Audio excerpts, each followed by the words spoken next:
Watch with അഞ്ജലിയിലെ YouTube ചാനലിലേക്ക് എല്ലാവർക്കും സ്വാഗതം. ഇന്ന് നമ്മൾ തെച്ചിക്കോട്ടാവ് അമ്പലത്തിലെ ഗജപൂജ നടന്നുകൊണ്ടിരിക്കുകയാണ്. നമ്മൾ തെച്ചിക്കോട്ടാവ് രാമചന്ദ്രനും ദേവദാസനും. അപ്പോൾ അവിടുത്തെ വിശേഷങ്ങൾ എന്തൊക്കെ കാര്യങ്ങളാണ്, എന്തൊക്കെയാണ് ഇതിൻ്റെ ആചാരങ്ങൾ അനുഷ്ഠാനങ്ങളൊക്കെ ഞാൻ പറഞ്ഞു തരാൻ വേണ്ടിയിട്ടാണ് ഈ വീഡിയോ ചെയ്യുന്നത്. നിങ്ങൾ ആദ്യമായിട്ടാണ് നമ്മളെ വീഡിയോ കാണുന്നതെങ്കിൽ നിങ്ങൾ തീർച്ചയായിട്ടും സബ്സ്ക്രൈബ് ചെയ്യുക. അത് നിങ്ങൾക്ക് ഇഷ്ടപ്പെട്ട് കഴിഞ്ഞാൽ ലൈക്ക് ചെയ്യുക, അത് മറ്റുള്ളവർക്ക് ഷെയർ ചെയ്ത് കൊടുക്കുക കേട്ടോ. അപ്പോൾ ഞാൻ ഇന്നത്തെ ഇവിടുത്തെ കൊച്ചു വിശേഷങ്ങളാണ് നിങ്ങളുമായിട്ട് ഷെയർ ചെയ്യണത്. അപ്പോൾ നിങ്ങളൊന്ന് കണ്ടു നോക്കൂ കേട്ടോ.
വലുതാണല്ലേ രാമചന്ദ്രൻ. വാല് കൊതി വന്നിട്ട് വരിക.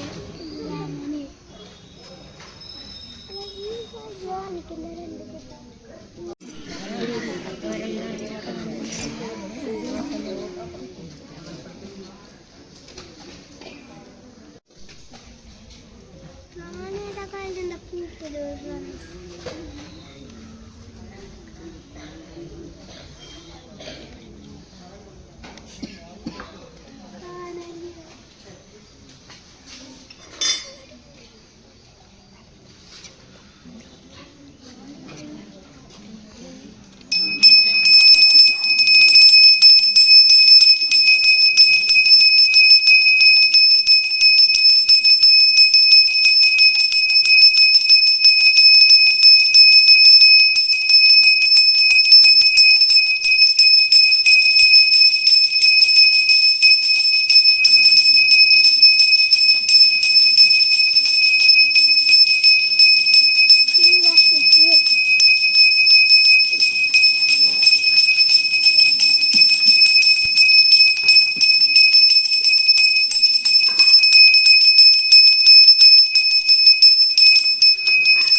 ആറ്റത്തേക്ക് വെച്ചോളൂ കേട്ടോ. തൊഴുത്തിട്ട് വരി നിൽക്കാനേ ആറ്റത്തേക്ക്.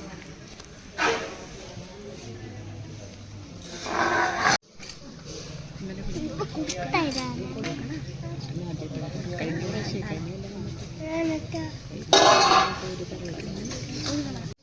കാണാൻ വന്നോളൂ കേട്ടോ.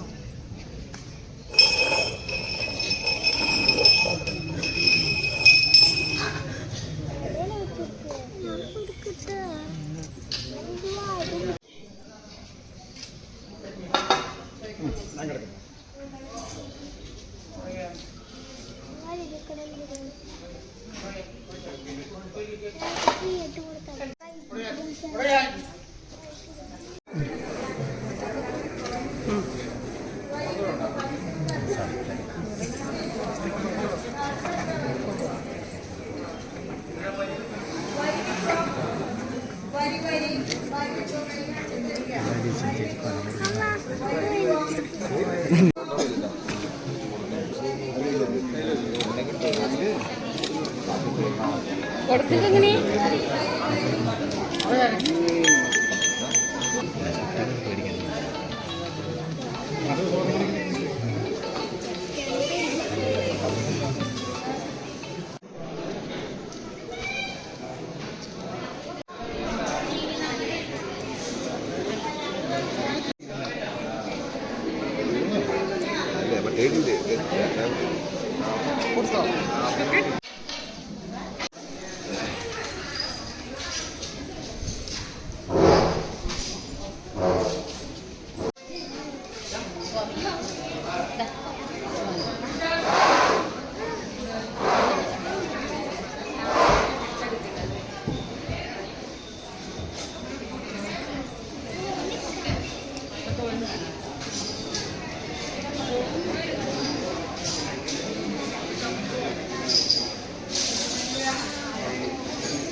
അതെയോ?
അപ്പോൾ അപ്പോൾ നമ്മൾ ഈ ഞായറാഴ്ച ഒരു ഗജേശ്വരി പൂജ നമ്മുടെ തെച്ചുകോട്ട അമ്പലത്തിൽ നമ്മൾ കാണാൻ പോയിട്ടുണ്ടായിരുന്നു.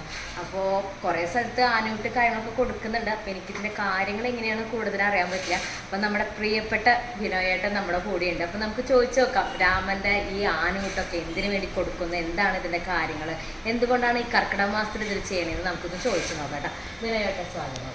അപ്പോൾ ഞാനിപ്പോൾ ഈ സൺഡേ ഒന്ന് അമ്പലത്തിലേക്ക് തൊഴാൻ വന്നപ്പോഴാണ് ആനയ്ക്ക് കൂട്ടുകൊടുക്കുക. അപ്പോൾ എനിക്ക് ഭയങ്കര സന്തോഷമായി. ശരിക്കും ഭയങ്കര പേടിയായിരുന്നു ആനയുടെ വരാൻ. പക്ഷെ കൊടുത്തപ്പോൾ എനിക്ക് ഭയങ്കര സന്തോഷം തോന്നി. ഭയങ്കര പ്രൗഡി. ശരിക്കും പറയാച്ചാൽ മോഹൻലാലും മമ്മൂട്ടി പോലെയാണ് എനിക്ക് എന്താ പറയുക ദേവിദാസും രാമചന്ദ്രനൊക്കെ ഫീൽ ചെയ്യാറ്. അത്രയും ഭയങ്കര പ്രൗഡാണ് നമ്മുടെ പേരമ്മങ്ങനക്കാർക്കും. അപ്പോൾ എന്തുകൊണ്ടാണ് ഈ ഒരു സമയത്ത് ആനയ്ക്ക് ഇങ്ങനെ കൊടുക്കുന്നത്, എന്താണ് അതിന് ഗജകേശ്വരി പൂജ എന്ന് പറഞ്ഞതെന്ന് പറഞ്ഞു തരും നമ്മുടെ പ്രേക്ഷകർക്ക് വേണ്ടിയിട്ട്. ഗജപൂജനെ കുറിച്ച് പറഞ്ഞേക്കും എന്നെ അഞ്ജലി പറഞ്ഞ വാക്കുകളുണ്ടല്ലോ, അതിൽ തന്നെ മമ്മൂട്ടി എന്നുള്ളതിനേക്കാളും ഫീലിംഗ് ഉണ്ടെന്ന് പറയുന്നത്. ആ ഫീലിംഗ് തന്നെ ഫീലിങ്സ് അല്ല, അതാണ് രാമേന്ദ്രൻ എന്ന് പറഞ്ഞത്.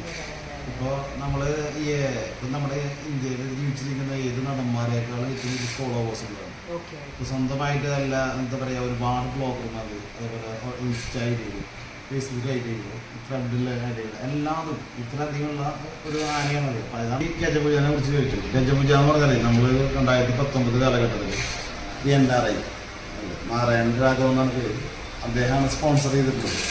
അദ്ദേഹത്തിൻ്റെ അഭിവൃദ്ധിക്കും പിന്നെ ഗണപതി പൂജയ്ക്കൊക്കെ വേണ്ടിയിട്ട് അദ്ദേഹം അങ്ങനെ ചെയ്യാമെന്ന് പറഞ്ഞ് നമ്മളോട് ബന്ധപ്പെടുകയുണ്ടായി. അപ്പോൾ സത്യത്തിലെ തുടങ്ങുന്ന സമയത്ത് 2019 അങ്ങനെ അത്ര പ്രാധാന്യത്തിലല്ല തുടങ്ങിയിട്ടായിരുന്നത്. അപ്പോൾ ആ ഒരു വർഷം കഴിഞ്ഞപ്പോൾ അദ്ദേഹം രണ്ടാമതും പിറ്റത്തെ വർഷം നമ്മളെ ദേവസ്വത്തിനെ ബന്ധപ്പെട്ടു. അന്ന് ആദ്യം തുടങ്ങുന്ന വർഷത്തിൽ ഞാനല്ലായിരുന്നു ദേവസ്വത്തിൻ്റെ അധ്യക്ഷൻ, പ്രസിഡന്റ് ഞാനല്ലായിരുന്നു. രണ്ടാമത്തെ വർഷം നമ്മളതിനെ ബന്ധപ്പെട്ടപ്പോൾ നമ്മൾ ആദ്യം അത് തിരുമേനി പോയിട്ട് ആന അന്ന് മറ്റേ നീരിലേക്ക് കിടക്കുന്ന സമയമായതുകൊണ്ട് അവിടെ ചെയ്യാറ്. മാസം 1-ാം തീയതി മുതൽ 10-ാം തീയതി വരെയും. അതുപോലെ തന്നെ നവരാത്രി കാലഘട്ടങ്ങളിൽ നവരാത്രി ദിവസങ്ങളിൽ 10 ദസറ നമ്മൾ ആഘോഷിക്കുന്ന 10 ദിവസങ്ങളിലാണ് ചെയ്തിട്ടുണ്ട്. പിന്നെ നമ്മളെന്താണെന്ന് കഴിഞ്ഞാൽ നമ്മൾ വന്നപ്പോൾ ഒന്നുകൂടി ഇതൊരു എല്ലാതൊരു വിശ്വാസത്തിൻ്റെ ഭാഗമായിട്ട് ദൈവികമായിട്ട് ചെയ്യുന്നതാണ്. അപ്പോൾ അതിൻ്റെ ഭാഗമായിട്ട് നമ്മൾ എന്ത് ചെയ്തു, പിറ്റത്തെ കൊല്ലം മുതൽ ആന 2 രാമേന്ദ്രനെ മറ്റേ കഴുകി വിട്ടേക്ക് കപ്പാമാരുടെ കുറിച്ച് അമ്പലത്തിൻ്റെ ഉള്ളിൽ വന്നിട്ട് മറ്റേ അതിൻ്റെതായ എല്ലാ കർമ്മത്തോടും കൂടി ചെയ്യുന്നു. അവർ ഉദ്ദേശിക്കുന്നത് എന്താണെന്നുണ്ടെങ്കിൽ ആന ഇത്രയും പരിപാടികളും കാര്യങ്ങളൊക്കെ എടുത്ത് വരുമ്പോൾ അതിനെല്ലാവിധ ഐശ്വര്യങ്ങളും സമൃദ്ധിയും കിട്ടാൻ വേണ്ടിയിട്ട് ഒരു പൂജ, ഐശ്വര്യത്തിന് വേണ്ടിയിട്ട് പൂജ അവരുടെ പേരിൽ അവർ നടത്തുന്നു. അതിൻ്റെ ഐശ്വര്യം അവർക്ക് കൂടി കിട്ടാനുള്ള ഉദ്ദേശമാണ് അവർ ചെയ്തത്. അപ്പോൾ ആദ്യം നമ്മളങ്ങനെ തുടങ്ങി. ആ വർഷം തൊട്ട് പകുതി ദിവസത്തോളം രാമനെ തുടങ്ങിയിട്ട് പിന്നെ നമ്മുടെ തന്നെ ആനയാണല്ലോ ദേവിദാസൻ. അപ്പം നമ്മൾ ദേവസ്വം എന്ന നിലയ്ക്ക് ദേവിദാസനെയും കൂടി ഉൾക്കൊള്ളിച്ച് 2 ആനകളെ ഉൾക്കൊള്ളിച്ച് ചെയ്യും. അതിൽ ഏറ്റവും വലിയ പ്രത്യേകത എന്തായാലും 10 ദിവസം നമ്മളിപ്പോൾ പരാമംഗലം എന്ന് പറഞ്ഞ വലിയൊരു സ്ഥലമാണ്, വില്ലേജാണ്. അതിലിപ്പോൾ ഈ ദൈവികമായി പറഞ്ഞ തട്ടകം എന്ന് പറയുന്ന പരാമംഗലം മാത്രമല്ല വരിക, മുണ്ടൂരിൻ്റെ കുറച്ച് വശം വരും, മൈലാകുളം ഫുള്ളായിട്ട് വരും, മറ്റേ കുളങ്ങാട്ടുകര ഫുള്ള് എന്നതിൻ്റെ തട്ടകം മറ്റേ കൊട്ടേക്കാട് അമ്പലങ്ങൾ. അപ്പോൾ ഒരുപാട് ആളുകൾക്ക് ഈ ആന അടുത്ത് നിൽക്കുന്നതിന് അതിന് ഭക്ഷണം കൊടുക്കുന്നതിനൊക്കെ ഭയങ്കര ആഗ്രഹം ഇതൊക്കെ ഉള്ളവർ ഉണ്ട്, അഭിലാഷമുള്ളവരുണ്ട്. അപ്പോൾ രാവിലെ കർക്കിടകം എന്ന് പറഞ്ഞാൽ അറിയാലോ, സ്വാഭാവികമായിട്ടൊരു ദൈവികമായിട്ട് ചിന്തിക്കുന്ന കാലഘട്ടമായതുകൊണ്ട് രാവിലെ തന്നെ നമ്മളൊരു 8:30 വരുമ്പോൾ ഒരുപാട് പേരുകൾ വരും. അപ്പോൾ നമ്മളെല്ലാവർക്കും വേണ്ടിയിട്ട് നേദ്യം കുറച്ചധികം വെച്ച് എല്ലാവർക്കും ഉള്ള വൃത്തി കൊടുക്കാൻ പറ്റാവുന്ന സംവിധാനത്തിലാണ് ഇപ്പോൾ ചെയ്തുകൊണ്ടിരിക്കുന്നത്. അപ്പോൾ നാട്ടുകാർക്കും കഴിച്ചില്ല. അപ്പോൾ നമ്മളെ സംബന്ധിച്ച് ഇപ്പോൾ പുതിയ ഫോട്ടോഗ്രാഫർമാർ, ഇതുപോലെ യൂട്യൂബർമാർ, ബ്ലോഗർമാരൊക്കെ അവർക്ക് അവരുടെ എന്താ പറയുക അവരുടെ സൈറ്റുകളും അവരുടെ ഐഡിയകളൊക്കെ പരിപോഷിക്കുന്നതിനും ഫോട്ടോഗ്രാഫി മെച്ചപ്പെടുത്തുന്നതിനൊക്കെ വ്യത്യസ്ത ആംഗിളുകളിൽ വരുമ്പോൾ അവർക്കൊക്കെ ഒരു സാഹചര്യമാണ്. അപ്പോൾ അങ്ങനെ ഒന്നിനൊരു റെസ്ട്രിക്ഷൻ വെച്ചിട്ടില്ല, അമ്പലത്തിൻ്റെ ഉള്ളിൽ അങ്ങനെ കാര്യങ്ങൾക്കില്ല. അപ്പോൾ നമുക്ക് ദോഷം വരാത്ത രീതിയിൽ മറ്റേ ആനകൾക്കും മറ്റേ ആളുകൾക്കും ദോഷം വരാത്ത രീതിയിൽ ചെയ്തുകൊണ്ടിരിക്കുന്നു. ഇപ്പോൾ അവരെ തുടർച്ചയായിട്ട് എന്തുകൊണ്ടുള്ള കാര്യം ഇപ്പോൾ ചെയ്തുകൊണ്ടിരിക്കുന്നു. അപ്പോൾ നമ്മൾ ഈ വടക്കുന്നാഥൻ്റെ ഈ കർക്കിടകത്തിന് ഒന്ന് നടത്തുന്നുണ്ട്. അപ്പം അതിന് രാമചന്ദ്രൻ പോകാറുണ്ട്, നമ്മൾ പോകാറുണ്ട്, എല്ലാ വർഷവും പോകാറുണ്ട്. നമ്മൾ ആനകളെ സംബന്ധിച്ച് നമ്മൾ ഈ ആനകളുടെ നീരുകാലാവുന്നതിനൊക്കെ മുന്നേ അതിന് ചികിത്സ കൊടുക്കാൻ വേണ്ടി വർഷങ്ങൾക്ക് മുൻകാലങ്ങളിൽ നമ്മുടെ ദേവസ്വത്തിൻ്റെ ഭാരവാഹികൾ ആദ്യ കാലഘട്ടത്തിലുള്ളവർ കൊടുക്കാറുണ്ട്. അത് നമ്മൾ ഈ മെയ് അവസാനം തൊട്ട് സ്റ്റാർട്ട് ചെയ്യും ഈ ചികിത്സ. ആ ചികിത്സ സ്റ്റാർട്ട് ചെയ്ത ആനകൾ രാമചന്ദ്രൻ്റെ നീരുകാലം ആരംഭിക്കുക ചിങ്ങമാസം ആദ്യം തന്നെ ഒരു 10-ാം തീയതിയിലുള്ള ആരംഭിക്കും. അപ്പോൾ എന്ന് പറഞ്ഞാൽ ആഗസ്റ്റ് ഏകദേശം 24-25-ാം തീയതി ആവും. അപ്പോൾ നമ്മൾ ഈ ഇത് വരുന്നത് ജൂലൈയിലാണ്. അപ്പോൾ നമ്മൾ ആനനെ ഒരു എന്താ പറയുക ഭക്ഷണം കൊടുത്തിട്ട് 1 രൂപയ്ക്ക് നിൽക്കുന്ന സമയത്താണ് ഈ വീട്ടിൽ നിന്ന് പോകാറ്, ഇടയിൽ പോകാറ്. പിന്നെ എന്താ വിഷയം, ഇപ്പോൾ നമ്മളെ സംബന്ധിച്ച് ആനകൾ 2 ആനകളും നന്നായി ഭക്ഷണം കഴിച്ച് കയറി നിൽക്കാന്ന് പറയും, ശരീരം കയറി നിൽക്കുന്ന അവസ്ഥയിലാണ് ഉള്ളത്. പിന്നെ പഴയ കാലം പോലില്ല, ഒരുപാട് ഇപ്പോൾ ആനകൂട്ടിൽ ഒരുപാട് ആളുകൾ മറ്റേ വ്യത്യസ്ത ജില്ലകളിൽ നിന്ന് വരുന്നുണ്ട്. ആ വരുന്ന ആളുകൾ ഭക്ഷണങ്ങളും മറ്റേ പല കാര്യങ്ങളും കൊടുക്കുമ്പോൾ ഇപ്പോൾ പഴയ കാലം പോലെയല്ല, മഴക്കാലമാണ്. ഈ ഇൻഫെക്ഷനൊക്കെ നന്നായി ഇരിക്കുന്നുണ്ട് ആനകൾക്ക്. നിങ്ങൾ കേട്ടിട്ടുണ്ടാവും എൻ്റെ കേട്ടിട്ട് വരുന്നത്. അപ്പോൾ നമ്മളിപ്പോൾ ഈ ചികിത്സ എന്നുണ്ടെങ്കിൽ ഇപ്പോൾ ലാസ്റ്റ് ഒരു മാസം 15 ദിവസം കൂടി ആ ചികിത്സ ആരംഭിക്കുന്നത് ഈ അവസാന കാലഘട്ടത്തിൽ പോകണ്ട എന്ന് വിചാരിച്ചിട്ടാണ് ടെസ്റ്റ് പോകാനത്. പിന്നെ ഈ പരിപാടി നേരുന്നവർ പറയാറുണ്ട് 1-ാം തീയതി തൊട്ട് സ്റ്റാർട്ട് ചെയ്യണമെങ്കിൽ വരണം. അതാകുമ്പോൾ 2-ാം തീയതി തൊട്ട് 11-ാം തീയതി വരെ ചെയ്യാം. അപ്പോൾ 1-ാം തീയതി തൊട്ട് സ്റ്റാർട്ട് ചെയ്താൽ ഉപകാരമെന്ന് പറഞ്ഞ് ചെയ്തു ഈ സമയത്ത് ചെയ്യുന്നു. അപ്പോൾ നമുക്കറിയാം ഞായറാഴ്ചകളിലൊക്കെ നല്ല ഒരുപാട് ആളുകൾ വരും. ഇന്ന് ഇപ്പോൾ വ്യാഴാഴ്ചയായിരുന്നു നടന്നത്. അപ്പോൾ അവിടെ ഇന്ന് ഒരുപാട് പേര് പുറം ജില്ലകളിൽ നിന്ന് കോട്ടയം നിന്നൊക്കെ വന്നിട്ടുണ്ട്. അതിലുപരി ഇതേപോലെ വഴിപാട് നേരുന്നവർ ഇത് നടക്കുന്നവർ ഇത് ഈ 10 ദിവസം ചെയ്യാറുള്ളൂ. അത് ദിവസം ചെയ്യാറില്ല നമ്മൾ. അപ്പോൾ 2 ആനകൾ നിൽക്കുമ്പോൾ വേറെ ആളുകൾ സ്പോൺസർ ചെയ്യാറുണ്ട്. ഇപ്പോൾ ദേവിദാസിന് വേണ്ടി ചെയ്യുന്നവരുണ്ട്, അല്ലെങ്കിൽ 2 ആനകൾക്കും വേണ്ടി ചെയ്യാറുണ്ട്. അതിന് ചികിത്സയുടെ ഭാഗമായിട്ട് നമ്മൾ പറയാറ് വ്യത്യസ്ത ലേഹ്യങ്ങൾ, പിന്നെ ഈത്തപ്പഴം, പാൽക്കഞ്ഞി, അതുപോലെ ഉള്ളിലേഹ്യം ഇതൊക്കെ കൊടുക്കേണ്ടതാണ് നമ്മൾ. ഇതിനൊക്കെയുള്ള പൈസകളായിട്ട് സ്പോൺസർ ചെയ്യുന്നവരുണ്ട്. അപ്പോൾ ഓഫീസിൽ അടച്ച അവർക്കൊക്കെ ഒരു അവസരമാണെന്ന് ഇത് ആനേനെ അടുത്ത് അല്ല